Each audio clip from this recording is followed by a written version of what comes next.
കർത്താവ് അവർക്ക് അപ്പം മുറിച്ച് നൽകി. അപ്പോൾ അവരുടെ കണ്ണുകൾ തുറക്കപ്പെട്ടു. മൂടപ്പെട്ട കണ്ണുകൾ തുറക്കപ്പെട്ട് കൂടെയുള്ള കർത്താവിനെ അറിഞ്ഞത് ഈ അപ്പം മുറിച്ച് നൽകിയപ്പോൾ. അതാണ് ശരിക്കും വിശുദ്ധ കുർബാനയിൽ സംഭവിക്കുന്നത്. വചനം മുറിക്കുന്നു, അപ്പം മുറിക്കുന്നു. ഇത് രണ്ടും സംഭവിച്ച് ഒരുവന്റെ ജീവിതത്തിൽ സംഭവിക്കുമ്പോൾ അവന്റെ ജീവിതത്തിൽ സംഭവിക്കുന്നു അവന്റെ ആത്മീയ അന്ധത മാറുകയാണ്. അവന്റെ മൂടപ്പെട്ട അവസ്ഥയ്ക്ക് മാറ്റം ഉണ്ടാകുക. അപ്പൊ അവൻ അനുഭവിക്കുന്ന ആത്യന്തികമായ അനുഭവം എന്താണെന്നറിയോ?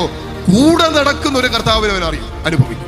തങ്ങളുടെ കൂടെ ഇതുവരെ നടന്നത് ജീവിക്കുന്നവനായ ഉദ്ധാനം ചെയ്ത ക്രിസ്തുവാണെന്ന് മനസ്സിലായത് വചനം കേട്ടപ്പോഴും അപ്പം മുറിച്ച് നൽകപ്പെട്ടപ്പോഴാണ്.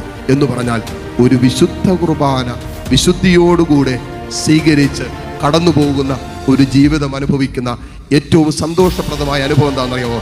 തൻ്റെ കൂടെ നടക്കുന്ന ഒരു കർത്താവുണ്ടെന്ന് അവൻ അനുഭവിക്കുകയാണ്.